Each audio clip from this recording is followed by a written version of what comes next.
I remember that morning clearly, as if it had just happened yesterday. I'm Tristan Ward, 32 years old, an ordinary waiter at a small cafe by the Seattle harbor. The place is called Harbor Light, right in the heart of the waterfront where the salty sea breeze slips through the glass windows every time a ship docks. My life was simple. Wake up early, brew coffee, serve customers, then head home to mom. No grand dreams, just enough money to pay the bills and keep her happy. My mother, Renee, was everything to me. She raised me single-handedly, her hands calloused from years of laundry work. I never asked about my father.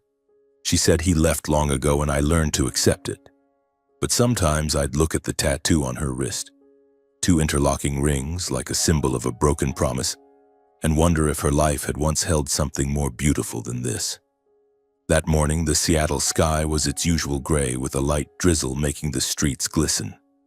The cafe was busier than normal, laughter mixing with the grind of the coffee machine and the rich scent of roasted beans filling the air. I was wiping the counter, checking that the cups were spotless, when the door chime jingled. Leonard Baxter walked in, right on time as always. He was the cafe's most regular customer, always sitting at the corner table overlooking Elliott Bay. He ordered black coffee, no sugar, nothing else. Just sat there, quietly gazing at the sea as if pondering the entire world. I knew who he was, of course. Who in Seattle didn't know Leonard Baxter? The titan of defense and energy industries, owner of Baxter Arms. A massive empire producing weapons and energy technology.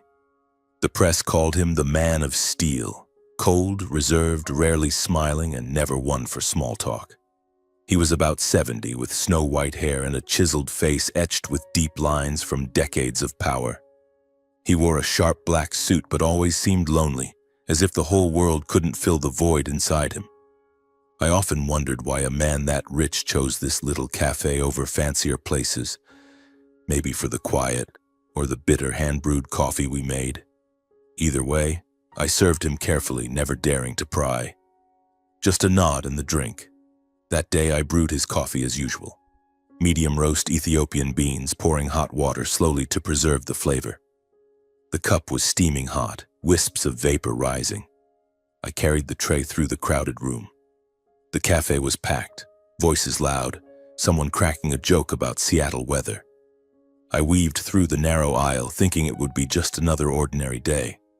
But then suddenly a customer, a tall, burly man rushing to pay, bumped into me. Hard.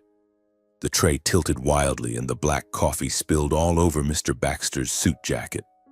Scalding hot, dark as ink, spreading like a massive stain on the expensive fabric. My heart sank. "Oh God, I'm so sorry, sir." "I didn't mean to," I stammered, face burning red, quickly setting the tray down and pulling a cloth from my apron. The cafe grew quieter. A few heads turned. Mr. Baxter sat there, jacket soaked, but he didn't get angry. He just gave a faint smile, rare and strangely gentle, and said in a deep, warm voice, "It's all right, young man. It's just coffee." He removed his outer jacket, hung it on the chair, and rolled up his shirt sleeve to wipe the remaining spill. And in that moment, as he rolled up his sleeve, I saw it. I saw the tattoo, 2 interlocking rings. The black ink faded with time right on his wrist. Identical, exactly like the one on my mother's wrist. I froze, mouth dry, heart pounding as if it would burst. It couldn't be. That was the tattoo Mom had since she was young. She said it was a memory of an old love, a vow long forgotten. I'd never seen anyone else with it. The tattoo, I stammered, voice shaking. "It's exactly like my mother's." Mr. Baxter heard this and suddenly stopped. His eyes widened, his face drained of color, from calm to profound shock as if stabbed. His hand trembled, lips moving soundlessly. I could see he was trying to speak, but the words choked in his throat. The cafe seemed to freeze. The distant crash of waves from Elliott Bay echoed faintly. I didn't understand anything, only feeling a vague dread rising. Who was he? Why the identical tattoo? And then, like a dam breaking, pent-up emotions exploded. He collapsed to his knees on the floor right in front of me. Tears streamed down onto the old wooden planks to everyone's astonishment. The cafe fell completely silent. No voices, no clinking cups, just his ragged breathing. My son, he whispered, voice breaking, arms clutching my legs. I stood frozen, not comprehending what was happening. My heart raced wildly, mind spinning. In that moment, I felt only one thing. My life had changed forever, as if a secret from the past had been dragged into the light and I wasn't ready to face it. After that moment, the entire cafe remained stunned, as if time had frozen. Mrs. Martha, the owner, rushed out from behind the bar, face pale, asking frantically, "Tristan, what's going on? Mr. Baxter, are you all right?" I tried to help him up, my hands trembling as they touched his shoulder. The shoulder of a powerful man, now frail like any ordinary old man. He struggled to his feet, wiped his tears with his sleeve, then gently gestured for me to sit at the nearby table. His face was still red-eyed, but his voice tried to regain composure. "You sit down, son. I need to ask you a few things." I sat, my legs like jelly. The cafe began to buzz again, whispers spreading like waves. Someone took photos, someone made calls, but I didn't care. Mr. Baxter looked at me, his eyes deep and searching, as if rummaging through memories. He asked slowly, word by word, voice hoarse, "Your mother? What's her name?" I was surprised. Why ask that? But then I thought, maybe because of the tattoo. I stammered, Renee Ward. She's my mother." Just that, but my words were like a time bomb. Hearing the name, his heart seemed to seize. His wrinkled face briefly lit up, a spark of hope in his cloudy eyes, then quickly shrouded in overwhelming pain. He sighed heavily, voice choked with emotion. "Renee, my God, my Renee." He gripped my hand tightly, his cold and shaking. "I need to see her now. Right now, son. Take me to her." His plea was desperate, as if not seeing her would kill him on the spot. I was bewildered, mind in chaos. How did he know my mother? What had happened between them? But looking into his eyes, full of desperation and regret, I realized something serious, deeper than I imagined. I nodded, voice faint. "All right, I'll take you." We left the cafe under curious stares.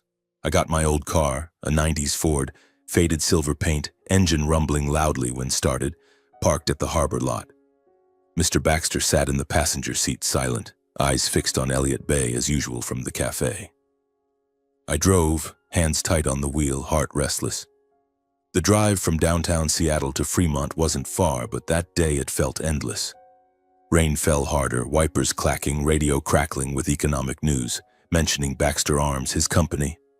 I glanced at him. He clenched his fists, lips pressed tight. "You know my mom?" I asked, trying to break the stifling silence.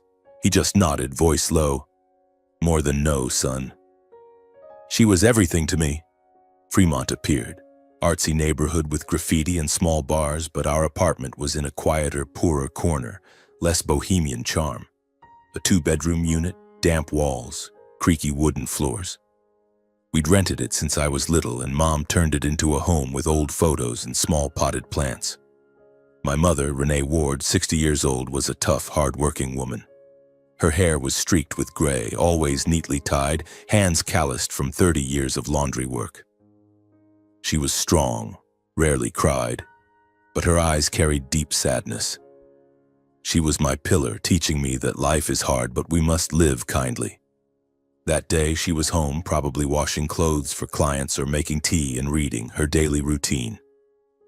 I parked in front, rain pouring. Mr. Baxter stepped out, suit soaked, but he didn't care. I knocked, heart pounding. "Mom, I'm home." "There's a guest." The door opened. Mom stood there in her old apron holding a dishcloth. She looked at me, then at Mr. Baxter, and froze. Her face went white as if seeing a ghost. The cloth slipped from her hand, falling to the floor. "Leonard," she whispered, voice choked with mixed emotion and hatred. Her eyes flashed with anger, then tears welled up. "Get out. You're not welcome in my home," she shouted, voice breaking, pushing him away. I was panicked. I'd never seen her like this. Mom, what's wrong? Who? Who is he? I held her, trying to calm her, but she trembled, tears streaming. Mr. Baxter stood outside in the rain, eyes down, silent. The scene twisted my heart, nervous, scared, curiosity surging. What happened between them? Why such hatred? I pulled Mom inside, closed the door, but Mr. Baxter remained like a ghost from the past.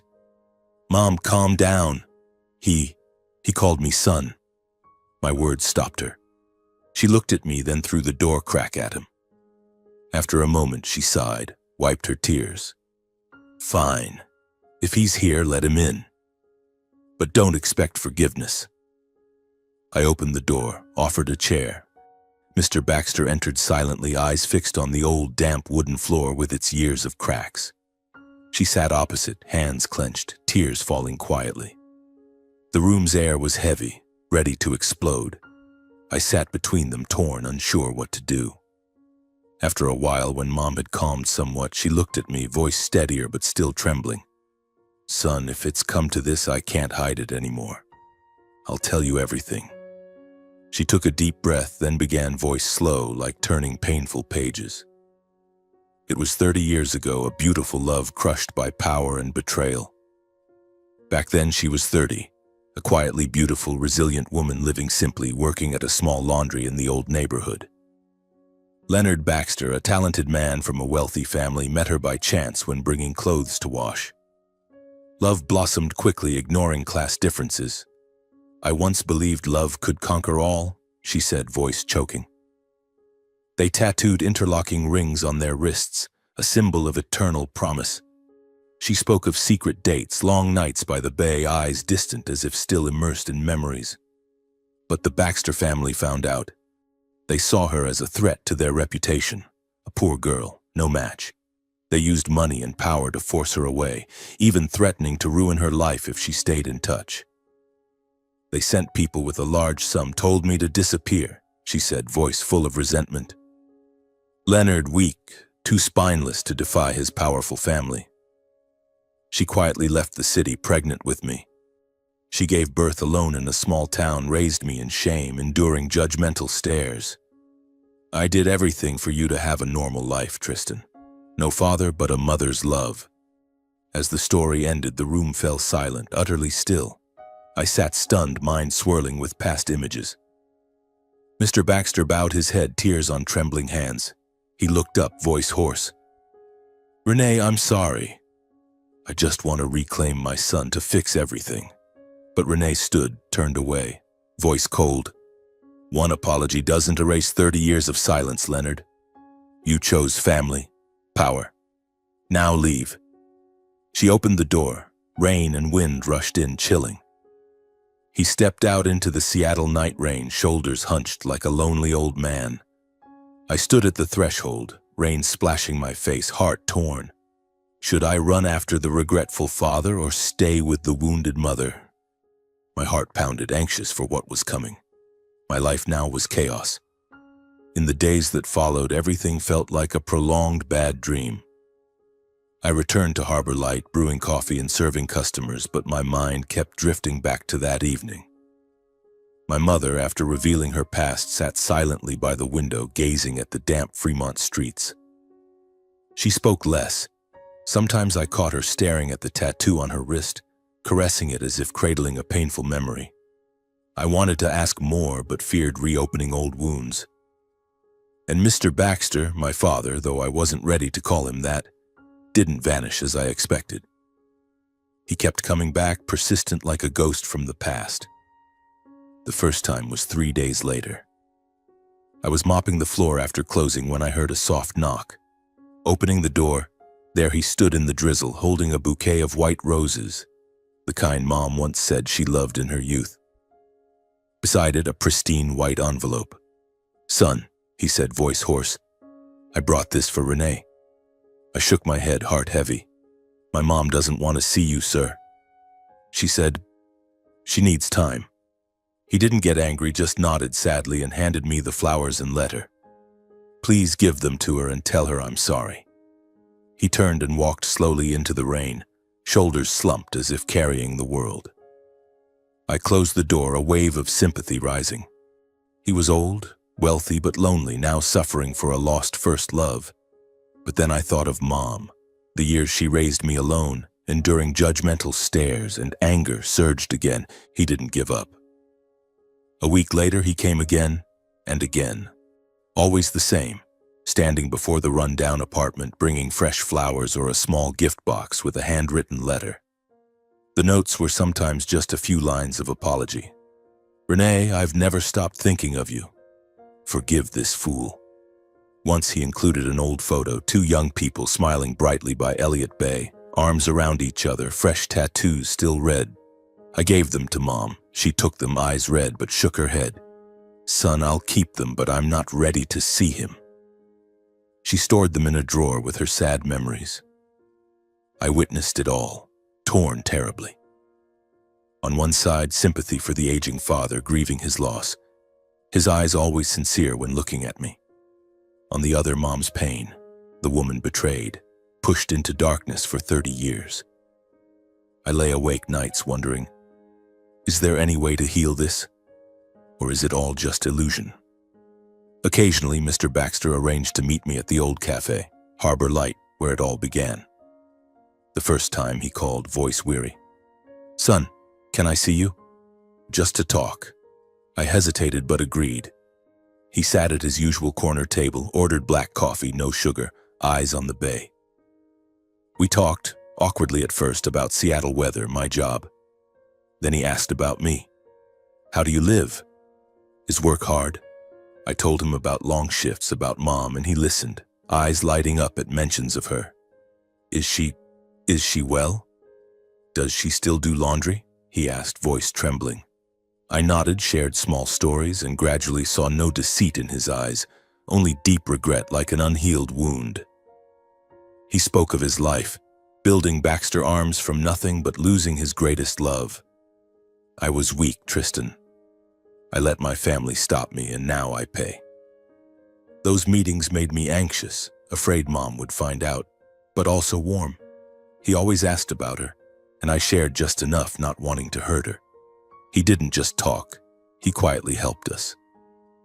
A month later, the landlord called, saying 3 months' rent was paid, from an unknown account. I knew it was him. Then gifts arrived, premium supplements for Mom, the best for seniors with nutritious food. I brought them home. Mom glanced and shook her head. "Return it all, son. I don't need pity from him." She wrapped them up and told me to send them back. I did, heart heavy. He called afterward. "Son, I just want to help. She deserves better." I sighed. "Mom's proud, sir. She doesn't want it." His actions heightened tension. Nervous, waiting for Mom's reaction, fearing she'd be angry, I kept secrets. But she stayed silent, and I knew she was struggling inside. Then one morning, everything exploded. I woke early, brewed coffee, scrolled my phone, and my heart stopped. News flooded every outlet. Billionaire Leonard Baxter has illegitimate son living in Fremont. Photos of me at Harbor Light smiling with customers now viral. The press dug deep. Defense tycoon's secret son, a poor waiter. I read, hands shaking. Who took the photos? Who leaked? The cafe got busier, but now with curious stares. Reporters swarmed, blocking the door, bombarding questions. "Are you Baxter's son? What did he leave you?" Passers-by whispered. Some pitied, "Poor kid, just found his dad." Others sneered, "Probably dreaming of riches now." I stayed silent, kept working, avoided questions. But inside, chaos, anxious every time the door chimed, fearing another reporter. From cafe gossip, I heard the Baxter family was in turmoil. His wife, Elaine, and son Connor, the official heir, were furious. They tried silencing media, hiring lawyers, calling papers, threatening lawsuits. A co-worker said, "Heard the Baxters are in emergency meetings, the wife's screaming." I pictured it, the lavish Baxter Hill mansion now filled with rage. Mr. Baxter in that storm must be lonelier than ever. That night, my phone rang, his number. His voice hoarse and tired. "Son, don't believe what they say. I'll handle it." That was all. Then he hung up. I sat silent, heart racing. Pressure from public and media weighed heavy, not just on me, but Mom. She now feared opening the door, always asking, "Who's there?" in a trembling voice. She locked tighter, went out less. "I don't want them bothering us," she said, eyes worried. I realized our peaceful life was swept into a storm we never wanted. Morning walks in Fremont now drew strange looks. I worried most for Mom. She'd suffered enough, now facing the past again. My heart tore, pity for my father, anger at his family, fear for the future. This storm, tense and dramatic, where was it taking us? After weeks of silence, when the media began to quiet down the rumors about the billionaire's secret son, I thought everything might finally settle. I returned to my old routine, brewing coffee at Harbor Light, caring for Mom, and trying to forget Mr. Baxter's handwritten letters still tucked away in the drawer. But then, the news hit like an undercurrent. One morning, as I opened my phone and scrolled through the headlines, my heart tightened. Billionaire Leonard Baxter hospitalized with serious heart complications. The reports detailed he suffered a sudden heart attack, was rushed to a central Seattle hospital, then transferred after a few days to his Baxter Hill mansion for recovery and home treatment. Photos in the papers showed him looking older, face pale, but still with his familiar calm demeanor. I read it over and over, worry surging. He, my father, was seriously ill, and I had never truly called him that from the heart. Those following nights I tossed and turned, lying in bed, listening to rain pattering on the window. I thought of him. He had persistently apologized, sent letters, helped quietly, even though Mom returned everything. He was alone in his empire, and now illness threatened. I was torn. Would visiting him betray Mom? What would she think if she knew? But in the end, compassion won. I didn't go for status or rumors, those meant nothing to me. I went out of pity for an aging father fighting alone amid power and isolation. The next morning, I called the cafe to take a half-day off, bought a simple bouquet of white daisies, unpretentious flowers, and drove my old clunker up the road. It was a gloomy afternoon, Seattle sky gray, fog enveloping everything like a veil. I drove the steep roads to Baxter Hill, an elite enclave where massive mansions hid behind high fences and dense trees. My Ford rumbled awkwardly among gleaming luxury cars. My heart pounded as I reached the gate, a massive iron structure with cameras and uniformed guards. I stopped, rolled down the window, voice slightly shaking. I'm here to visit Mr. Leonard Baxter. My name is Tristan Ward. The guard eyed me suspiciously, scanning from head to toe, a man in an old jacket driving a cheap car. "Do you have an appointment?" This isn't a place just anyone enters. They checked ID, made a call, and I waited anxiously, sweat beading despite the cold. Suddenly, from an upstairs window of the mansion, Mr. Baxter appeared, weakly waving. The guards reluctantly opened the gate. "Go in, but don't stay long." The mansion was vast, shrouded in oppressive silence. The sprawling garden featured stone statues and artificial ponds, but the air was tomb-like. I parked, climbed the marble steps, heart racing faster. The butler opened the door and led me to the living room, a luxurious space with leather chairs, wall art, and a crackling fireplace. Mr. Baxter lay on a chaise near the window, face pale, oxygen tube beside him. But he maintained his calm poise as if illness were trivial. Seeing me, his eyes lit up slightly, a rare warmth. "Son, you came," he whispered, voice weak but joyful. I sat beside him, placed the flowers on the table, hands trembling a bit. "Dad, how are you?" I heard the news and got worried. He grasped my hand, cold but firm. "I'm fine, son. Just an old heart. You coming is enough." We talked all afternoon. He spoke of his youth building Baxter Arms from a small garage into a defense and energy empire. "I sacrificed much, Tristan. But now, I only regret not having you by my side." I told him about Mom, our simple life in Fremont, and he listened, eyes misty with emotion. I helped him take his medicine, brewed hot tea, and read a few pages from his favorite book, an old novel about the sea. Time passed slowly but strangely warm. As dusk fell and fog thickened, I stood to say goodbye. "I'll come back," I promised, heart full of mixed emotions, anxious for stepping into his world, but fearful knowing this was just the beginning. On my way out in the grand foyer, polished stone floor, sparkling crystal chandelier, I unexpectedly ran into them. Elaine Baxter, 58, Mr. Baxter's wife, entered through the main door in a power suit, hair in a tight bun, face sharp as a blade. She was calculating, always controlling family and Baxter Corp. The press called her the Iron Queen. Beside her was Connor Baxter, 33, their only son, the official heir. Connor was tall in an expensive suit but with arrogant, condescending eyes, living in a bubble of status and fame. He looked down on anyone not in his class as if the world revolved around him. Elaine paused briefly upon seeing me, eyes flashing surprise, then quickly turning to contempt. She lifted her chin, voice ice cold. "Well, if it isn't the illegitimate child himself." Bold, daring to set foot in the Baxter home. Her words echoed in the vast foyer, full of insult. Connor beside her burst into loud laughter, deliberately echoing, voice sharp and humiliating. "How ridiculous! A waiter like you thinks you have the right to walk in here? Or do you believe a few tabloid rumors can make you family?" They continued mocking, Elaine's voice rising. "Know your place, young man.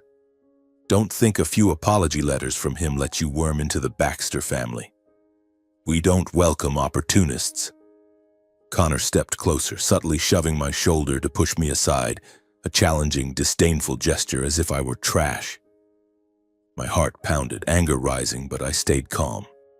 I stood straight, eyes steady on them. "I don't need to join this family. I just came to visit a sick man. My father." My voice was low and firm, not loud but strong enough. They froze, Elaine's mouth agape, Connor's face flushing with rage. I bowed politely, turned, and walked away amid the tension. My footsteps echoed on the stone floor, anxious like war drums. Stepping out the gate, rain began to fall. I looked back at the mansion shrouded in fog, realizing the real confrontation with the Baxter family had begun. They wouldn't stop, and I had to prepare. After that illness at the mansion, Mr. Baxter's health deteriorated day by day. I kept in touch with him through short phone calls, his voice growing increasingly hoarse and frail. He spoke of recurring heart attacks and doctors advising complete rest. But then, just a few weeks later, bad news struck. He was hospitalized again in critical condition. The media covered it extensively. Billionaire Leonard Baxter near death from severe heart failure. Doctors advised the family to prepare for the worst. Those words spread quickly, sparking a wave of noisy speculation in the press. People buzzed about Baxter Arms' massive inheritance, the heir, and of course, the illegitimate son, me. I read the news with a heavy heart, not for the fortune, but for him, the father I had just found, now lying in a hospital bed fighting death. I ignored the rumors and curious stares. At Harbor Light, customers started whispering when they saw me. "Hey, isn't that Baxter's son? He's about to get rich." I just forced a smile, kept brewing coffee, wiping tables as if nothing happened. But inside, I was endlessly worried. Every day after my shift, I drove my old clunker to Seattle Central Hospital, where he lay in a VIP room, a large space filled with beeping medical machines. I sat by his bed, holding his hand, feeling it ice cold, pulse faint. Mr. Baxter weakened gradually, face gaunt, hair whiter, but whenever he saw me, his eyes lit up a bit, like a final spark of hope. "Son, you came," he whispered, voice breaking. I read him a few pages, usually old novels about the sea and life, which he loved. "Keep going, son," he said, eyes closed but smiling. Those moments warmed my heart, but also made me anxious, fearing it might be the last. In contrast, Elaine and Connor only made brief appearances. I saw them a few times, entering the room with fake expressions, Elaine forcing a stiff smile, Connor bowing politely but eyes full of contempt. They asked superficial questions. "How's Dad? What did the doctor say?" Then they left quickly, as if just going through the motions. Several times catching me there, they only gave cold glances, suppressing anger, not wanting to cause a scene in front of Mr. Baxter. I clearly felt the hostility. Elaine clutching her purse tightly, Connor clenching his fists as if holding back rage. They feared he was lucid, feared he'd say something about me. I didn't care focusing on him, but anger surged inside. How could they be so indifferent?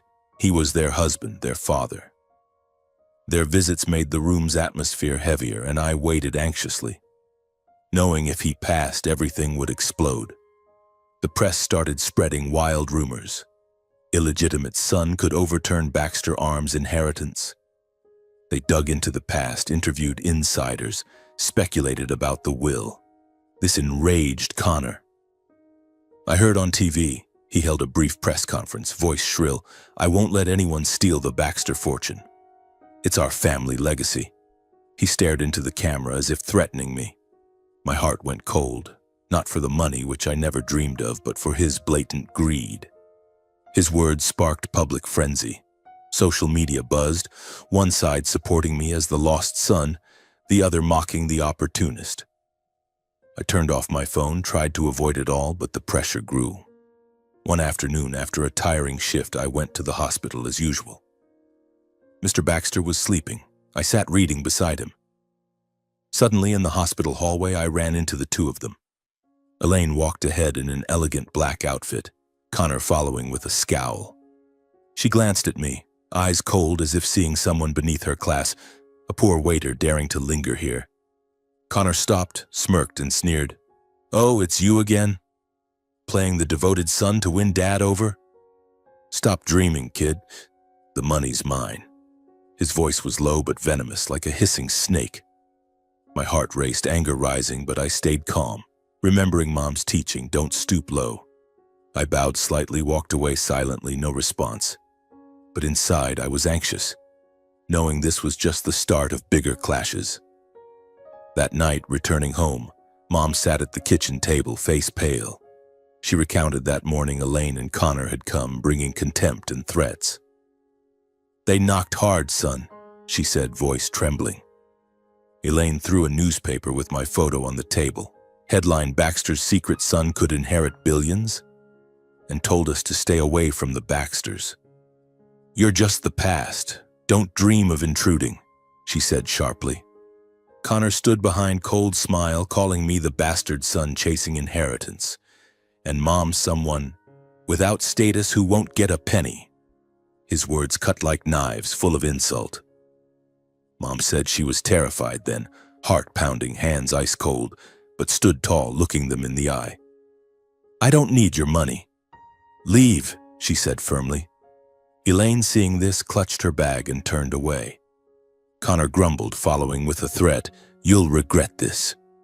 Her voice was calm, retelling it, but I saw her hands still shaking, the calloused fingers from years of laundry now gripping the table edge. I hugged her, heart aching. How dare they come here, insult my mother?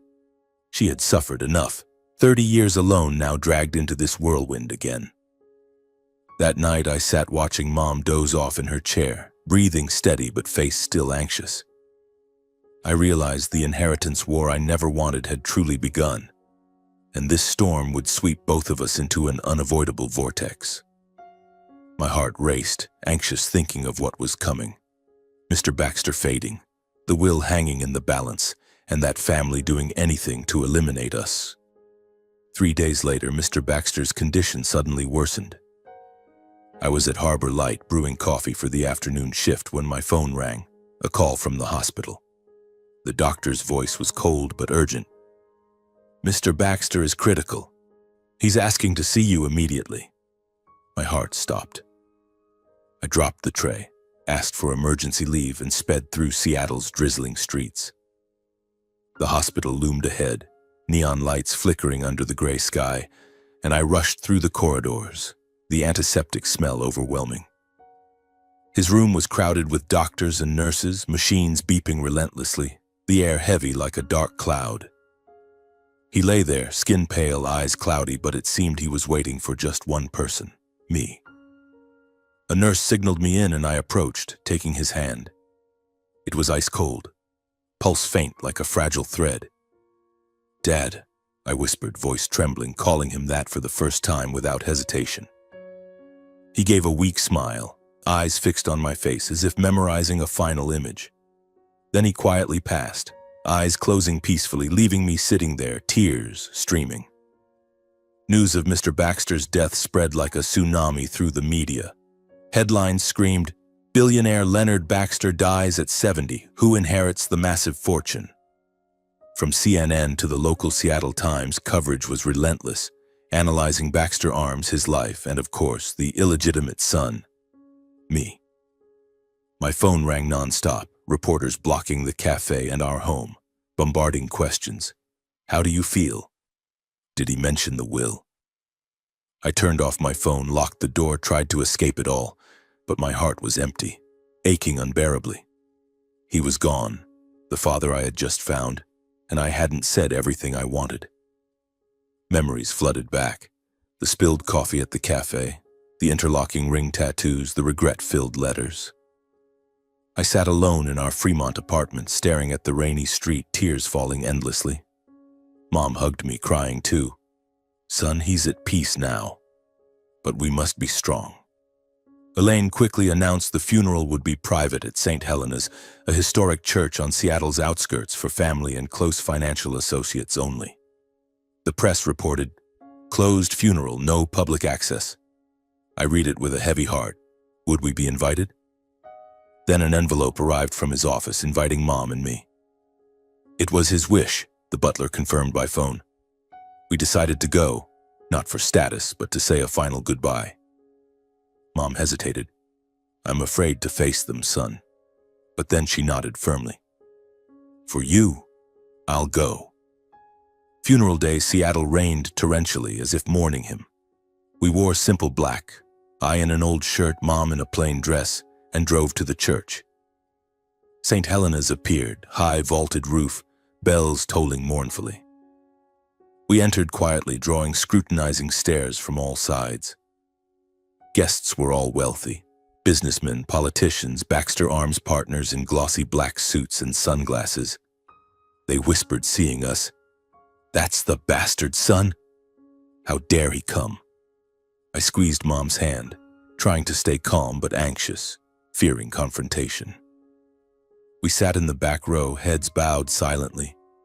As the priest prayed, his voice echoing in the cold stone space, "Lord, receive the soul of your servant Leonard." Mom whispered forgiveness, voice choking. "Leonard, I forgive you." Her tears fell and I stood behind, heart utterly empty. No anger, no regret, just vast void. He was gone and I hadn't truly been his son. Memories surged, cafe meetings, his stories of the past, eyes lighting up hearing about Mom. Now all was nothingness. Elaine and Connor stood up front, faces stone cold, no tears, no emotion. Elaine in an elegant black gown, Connor in a shiny black suit, looking more like a business meeting than a funeral. Seeing us, they exchanged annoyed glances, then approached. Before everyone, Elaine spoke clearly, voice echoing in the church. "This is no place for outsiders. He is not Leonard Baxter's son. Some are exploiting this funeral for status." Her words cut like knives, full of scorn. The church buzzed with whispers, guests turning to stare.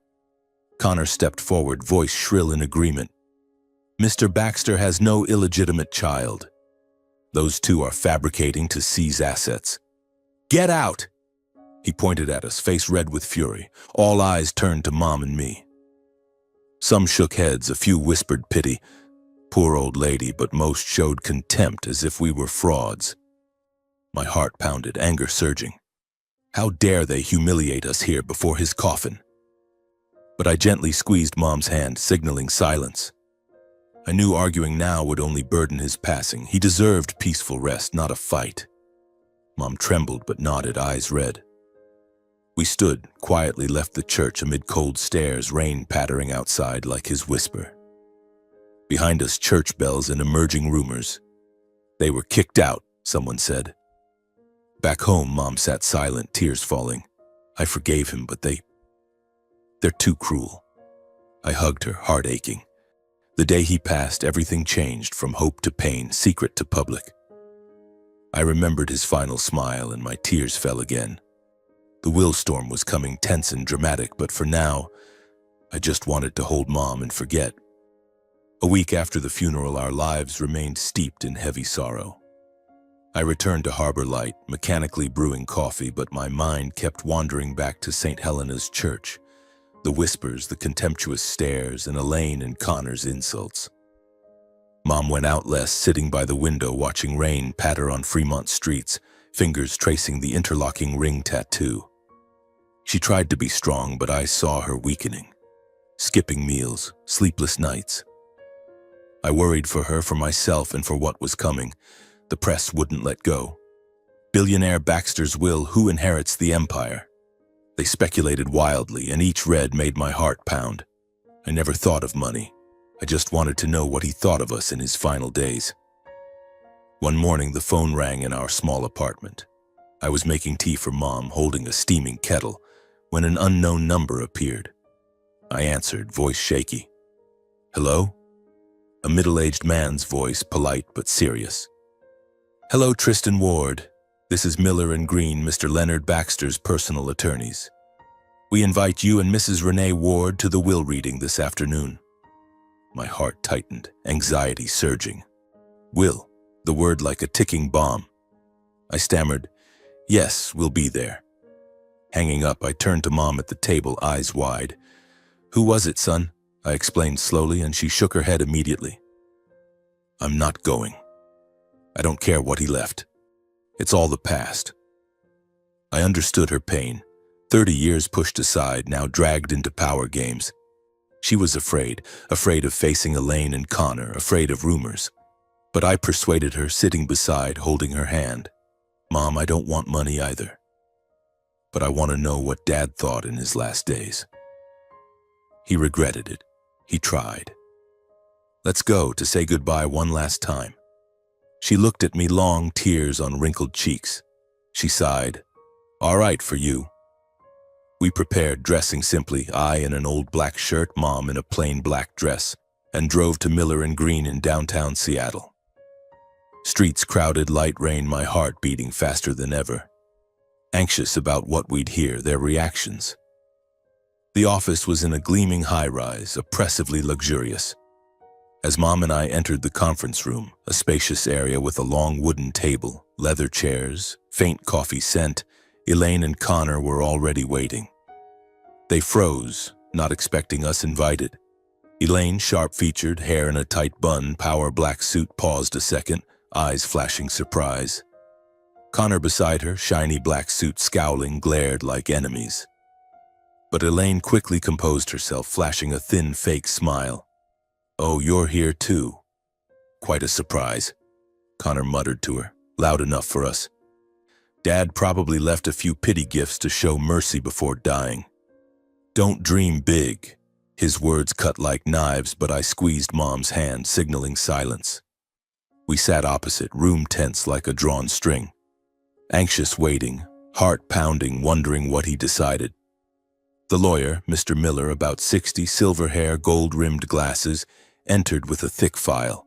He sat at the head, voice calm. "Thank you for coming. We will now read Mr. Leonard Baxter's official." Will he opened the file, reading clauses slowly, evenly. Everyone silent, only the soft rustle of pages in the elegant space like a countdown clock. He read about charities, company employees, minor assets. All listened. Elaine clenched hands, Connor tapped fingers.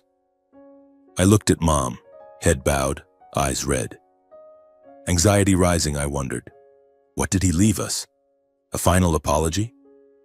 At the end, the room nearly exploded in silence. Mr. Miller's voice rang, "All assets, shares, and real estate of Leonard Baxter are legally transferred to Tristan Ward and Mrs. Renee Ward." I froze, ears ringing. Everything? Baxter Arms Empire, mansions, bank accounts, all to us? The lawyer continued, "Mrs. Elaine Baxter and son Connor Baxter receive symbolic assets. An Oregon vacation home worth about $5 million and $2 million cash." The room fell dead silent.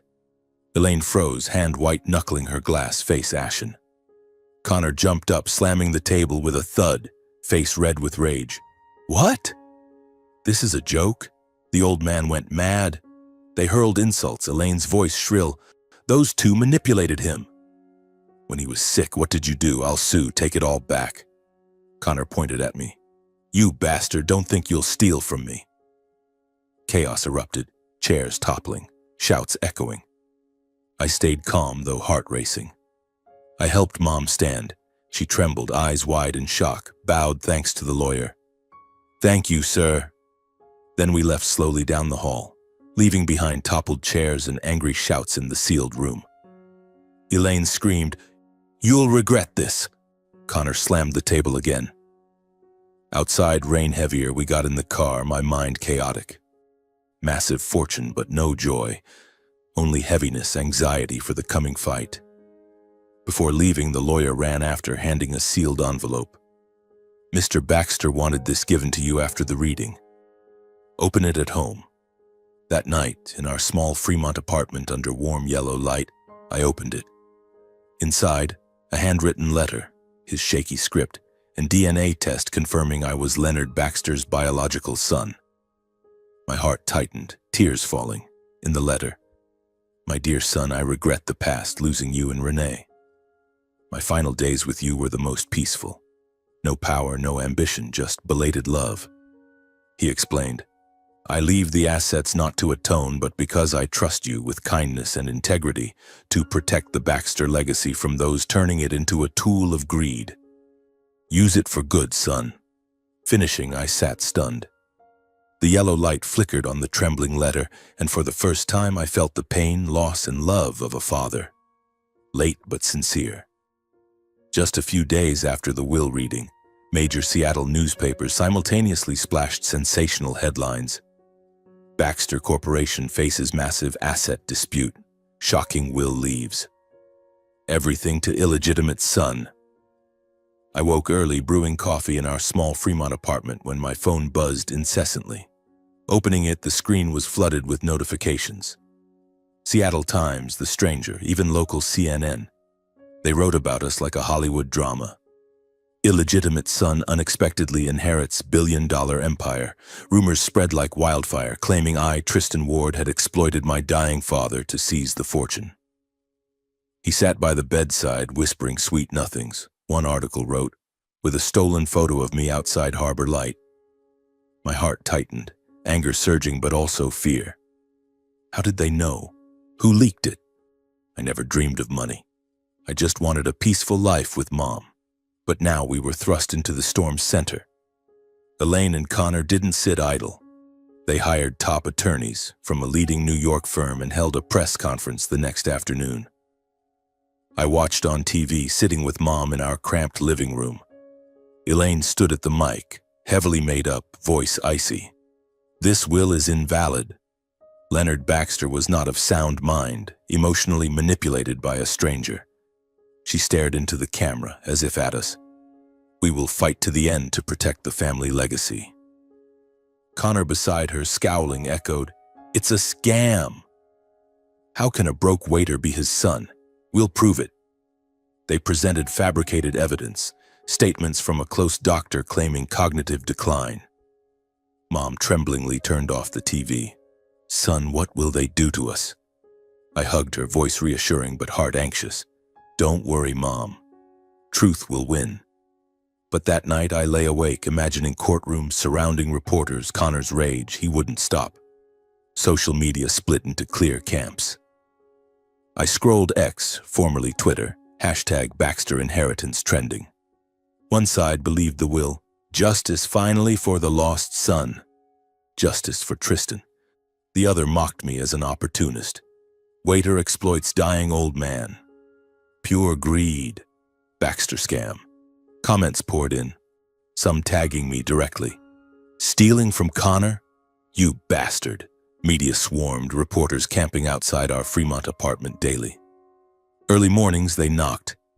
Mr. Ward, comment on the lawsuit? I took back routes to the cafe, dodging flashing cameras. Mom grew fearful, staying indoors, locking tightly, drawing curtains. "I can't take it anymore, son," she whispered, hands shaking, holding a glass. I stayed silent, ignored the press, waited for the court to accept the case. But inside, chaos.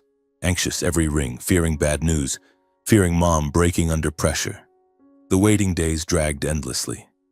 I still worked at the cafe, brewing black coffee, no sugar like he ordered, each time memories flooding. His weak hospital smile, trembling hand holding mine. Mom stayed home trying laundry work, but hands shaking, eyes red. I came home early, cooked for her, told funny cafe stories to make her smile. But late nights I scrolled, read comments, anger rising. Why wouldn't they leave us alone? We never asked for anything. Elaine and Connor continued their campaign. A second press conference presenting evidence, old letters, staff statements claiming he was manipulated. I called our lawyer, Mr. Miller, who read the will. He reassured, "We have solid proof." Don't worry, but anxiety lingered like a shadow.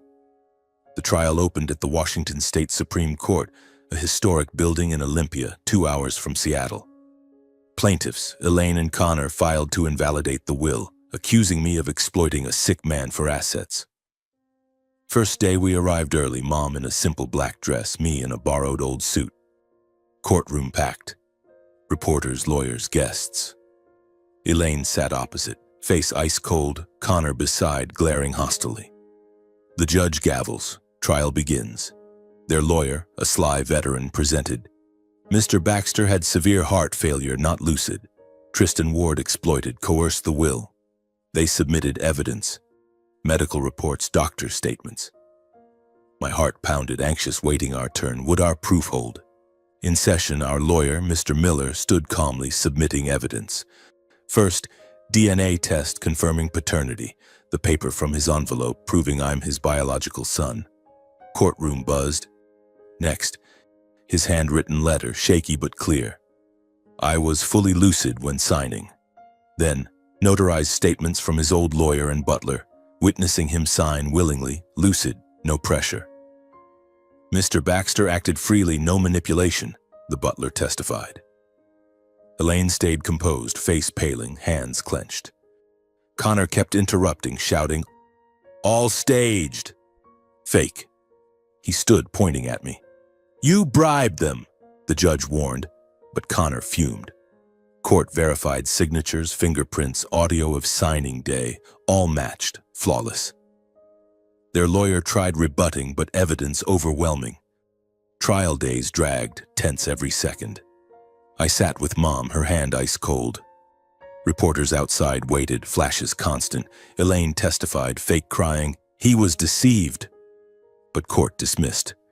When verdict announced, panel officially upheld the will's legality and Tristan Ward's inheritance rights. Courtroom fell silent, time frozen. I exhaled, no joy, just relief. Connor jumped, yelling, "No, this is a joke," then lunged at me. Face red, fist raised. Security tackled him, dragged him out. Elaine panicked, screaming, "Connor, my son." She sobbed, but eyes furious. I stood still, no reaction, eyes more sad than angry. Watching them led away, Connor struggling, Elaine collapsing. I felt no victory, joy, just emptiness. Why like this? He just wanted fairness, but they turned it to war. Mom squeezed my hand. "Son, we won." But won what? We just wanted peace. Leaving court amid reporter swarm and flashing lenses, they bombarded. "How do you feel? What about Baxter Arms?" I stopped, looked at them, voice brief. Truth needs no embellishment, it just needs time to be seen. Then I helped Mom to the car, drove back to Fremont in rain, heart still anxious, though victorious, wounds remained. In the days following the trial, my life felt like the chaotic remnants left after a storm. The press still wouldn't leave us alone. Sensational headlines like, "Illegitimate son wins lawsuit, who owns the Baxter empire now?" with photos of Mom and me leaving the courthouse, weary faces under the rain.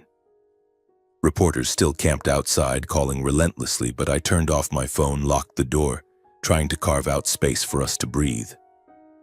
Mom, after months of turmoil, was weaker than ever. She sat at the kitchen table holding Mr. Baxter's letter, tracing the shaky handwriting. "Son, what will we do with all this?" she asked, voice soft but full of worry. I looked at her, heart aching. We never dreamed of wealth, we just wanted peace. But now this massive fortune felt like a burden, a reminder of losses. I decided we had to leave noisy Seattle, where every glance carried rumors, where memories of him, the courtroom, the insults remained fresh. I began arranging everything. Hired lawyers to handle inheritance paperwork, sold most non-essential assets. Baxter Hill Mansion, downtown properties, minor shares, keeping enough for comfortable, not extravagant living. Sale proceeds went into a separate fund, untouched unless needed. Mom initially resisted. "Son, we're used to here." But I persuaded. "Mom, Seattle is the past now. We need a new place where no one knows who we are." She nodded, eyes red. We chose Port Townsend, a small coastal town on the Olympic Peninsula, 2 hours by ferry from Seattle. Peaceful, with sparkling Puget Sound, lush pine forests, and salty sea breezes. I bought a modest house on a slope overlooking the sea, dark wooden roof, old stone walls, spacious front porch. Not expensive, but the view breathtaking. Waves lapping, boats drifting, fiery sunsets every evening. We moved in on an autumn morning, belongings just a few boxes. Old books, family photos, and his letters. Life gradually returned to peace after months of storms. Early days, Mom and I cleaned the house, repainted walls white, planted lavender on the porch, her favorite from youth, sweet scent drifting with the wind. She planted herself kneeling on damp soil, calloused hands digging, smiling at new shoots. "Son, these flowers will bloom beautifully." Watching her, my heart warmed, her face losing worry lines replaced by serenity. Nights we sat on the porch, listening to waves, sharing old stories. Fremont years, Mr. Baxter, the interlocking ring tattoos. "I once thought my life was only suffering," she said softly. "But now I feel peace." I nodded, but still anxious, fearing the past returning, fearing Elaine and Connor not letting go despite the verdict. But Port Townsend was another world. Locals friendly, not nosy, just greeting on the street. We blended in gradually, like two ordinary people escaping the big city. I decided to open a small cafe, naming it Interlock. Symbol of the shared tattoo between parents, 2 rings entwined, reminding of love severed but finally reconnected. The idea came suddenly, sitting by the sea, thinking of mornings brewing at Harbor Light. "I'll make a cafe like that, Mom," I told her, and she smiled. "Great idea, son." Like a memory of him, I designed everything myself. Found seaside space, an old wooden building, painted walls pale green, rustic wooden tables and chairs, counter with manual coffee machines. I learned bean roasting, experimented recipes, black coffee, no sugar like he loved, with homemade baked goods. The cafe opened after 3 months prep, quickly becoming a local favorite. They came for good coffee, sea views, cozy vibe, no one knowing the owner was once center of a massive inheritance lawsuit. "Nice place, buddy," a local fisherman said, sipping espresso. I smiled, strangely joyful. This was the life I wanted, simple, no power. Every morning, Mrs. Renee helped brew coffee, arrange pastries, chat with regulars. She rose early, clean apron, hands deftly stacking toast, homemade croissants. "How's the coffee today, ma'am?" customers asked, and she beamed. "Great, dear. Try it." Her face brightened after years of gloom, wrinkles softening, eyes sparkling, humming softly while working. Watching from the counter, gratitude filled me. "Happy, Mom?" I asked one quiet afternoon. She nodded. "Very, son. Haven't felt this in so long." Those moments erased anxiety, forgetting Elaine, the court, just small joys. But late nights I remembered him, his letter, words do good. And I decided to act. I used part of the inheritance to establish the Leonard Foundation, supporting single mothers and orphans, extending the regret and love he left. Idea from his letter: protect legacy from ambition. I hired experts to manage, investing in scholarships, temporary housing, counseling. The foundation started small but expanded quickly, helping dozens of mothers like mine once was, raising children alone in hardship. "This is for him, Mom," I said, signing papers. She cried, "He'd be proud of you." Meanwhile, I transferred full control of Baxter Holdings, now Baxter Arms, to a new executive board loyal to him. I kept only honorary oversight, no daily involvement.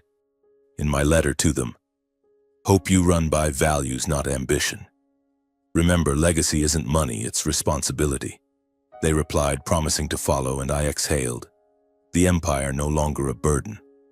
Time passed. Interlock grew beloved. More customers, locals to passers-by. I opened small branches around Puget Sound, one in Sequim, one on Bainbridge Island, keeping rustic style, handcrafted coffee. Cafes became not just drink spots, but meeting places, storytelling, sharing. I hired young staff, taught brewing like he preferred, each cafe with the interlocking ring tattoo on the wall. Subtle symbol. Mrs. Renee sometimes sat by the home window, watching the sea and smiling, saying she could truly forgive the past. "I once hated him, son," she shared one afternoon, sea breeze cooling. "But now I see he tried. And you're the greatest gift." I sat listening, heart warm. This new life, peaceful, meaningful, like a flower blooming from ashes. I understand that any loss, no matter how painful, can bloom if we know how to rise from it. Nights in Port Townsend, lying to wave sounds, I recall the journey. Spilled coffee, tattoo, courtroom, now peace. Initial anxiety became hope. We survived and lived better. Mom planted more lavender, cafes thrived, foundation helped many. Life ultimately is about forgiveness and starting anew. In that simple life, I realized I was no longer haunted by the past. Early mornings, when the sun just peeked over Puget Sound, I stepped onto the porch, breathing the salty sea air, feeling an unusual lightness in my heart. No more sleepless nights thinking of Mr. Baxter kneeling at Harbor Light, Elaine's shrill insults at St. Helena's, or Connor lunging in court with rage-red eyes. All the pain, resentment, and loss had finally been swept away by the waves, like those out there crashing on the rocks then vanishing, leaving clean sand ready for new footprints. I stood there holding a self-brewed coffee, watching Mom water lavender on the porch, and smiled. Mrs. Renee, silver hair brighter in the sea sun, now laughed more, humming old songs from her youth. "Son, any new customers at the cafe today?" she asked cheerfully, and I knew she was letting go too, the years of shame, the judgmental stares. Life is sometimes unfair, but justice reveals itself in its own way, not through revenge, but truth and perseverance. I think of this whenever I sit by the sea, bare feet in wet sand. Back in Seattle, it was a nightmare. Spreading rumors, surrounding reporters, Elaine and Connor's accusations of exploitation. They tried everything, press conferences, expensive lawyers, even anonymous threatening calls to overturn the will. But truth, as Mr. Miller said in court, needs no embellishment. It just needs time to surface, like waves receding to reveal hidden shells. I never sought revenge, no countersuits, no media smears. Just silence, steadfast with evidence. The DNA paper, his handwritten letter, Butler's testimony. Now in Port Townsend, I realize true justice isn't winning the case, but living on without hatred's burden. Elaine and Connor vanished from our lives after the trial, perhaps living with their symbolic share. I understand hatred can't heal wounds. Only forgiveness lets us reclaim ourselves. Forgiveness isn't for others, but to free your own heart. I learned this from afternoons on the porch with Mom. Mrs. Renee, pushed aside from Mr. Baxter's life, enduring 30 years of silent shame, now spoke of him gently. "I hated him so much, son," she shared one evening, sunset blazing over the sea.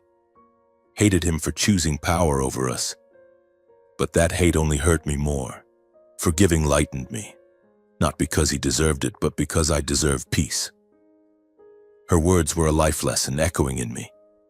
I once raged at Elaine and Connor, their sneers at the mansion, hospital, funeral. But gradually in Port Townsend I let go. Forgave them, forgave him for past weakness, forgave myself for hesitation. My heart is freer. No more anxiety. A mother's love, no matter how wounded, is the only thing that lifted me through the storm. She taught me kindness is never weakness. Mom is the living proof. In Fremont years, she raised me alone, hands calloused from laundry, enduring contempt without complaint. She taught, son, kindness isn't weakness, it's strength. It keeps you standing when everything collapses. In Port Townsend, that love shone clearer. She helped at the cafe, chatting with customers, fishermen, tourists, local single moms with warm smiles. Once a young mother shared her struggles raising a child alone, and Mom listened, then gave her free coffee. You're so strong, dear. I was like you, but it gets better. Her words moved me, recalling nights she cried secretly in Seattle, but still comforted me. That love pulled me up after court, funeral, every loss. Without her, I might have crumbled under pressure, media, lawsuits, words. Money can buy power, but not lost trust or time. My father's true legacy isn't bank accounts, but lessons in honesty and responsibility. I ponder this, gazing at the glowing interlock sign in sea sunlight. The vast fortune from Mr. Baxter, billions, Baxter Arms shares, once a burden but now clear. Money is a tool. It buys mansions, luxury cars, but not the 30 years he missed with me, not the trust Mrs. Renee lost. True legacy is his letter, regret, faith in my kindness. I use the money responsibly. Leonard Foundation helped hundreds of single mothers, scholarships for their kids, temporary housing, job counseling. Once a mother wrote, thanks, you saved our lives. My heart warmed, knowing this redeems him, through me. For Baxter Arms, I oversee remotely, ensuring clean tech focus, not ambitious weapons. Money now bridges good, not power like Elaine thought.